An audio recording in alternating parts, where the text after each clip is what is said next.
آج کل بڑے یہ چل رہے ہیں سوشل میڈیا پہ کہ اس چیز کا بائیکاٹ کر دیں، اس چیز کا بائیکاٹ کر دیں، اور وہ یہ ساری چیزیں کہاں پہ چل رہی ہیں، یعنی کہ Facebook, Twitter, Instagram, WhatsApp, Google وغیرہ پر۔ مجھے یہ سمجھ نہیں آتی کہ واٹس ایپ کس کا ہے۔ آپ روزانہ اپنی زندگی کی 80% چیزیں سرچ کرتے ہیں، وہ گوگل پہ کرتے ہیں، وہ کس کی ہے؟ فیس بک کس کا ہے؟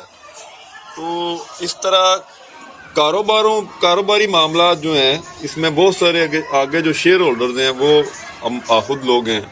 یہ جتنی کمپنیز ہیں، ان کے جو بینیفٹ ہیں وہ ہمارے لوگ بھی حاصل کر رہے ہیں، اس کا کچھ حصہ باقی لوگوں کو بھی جا رہا ہے۔ تو اس طرح معاملات میرے خیال سے حل ہونے والے نہیں ہیں۔ طریقہ کار یہ ہے کہ ہمیں اپنی صلاحیت اور اپنی کاروباری پیداواری سسٹم کو بڑھانا ہوگا، بے ایمانی، ملاوٹ، 2 نمبری چھوڑنی ہوگی۔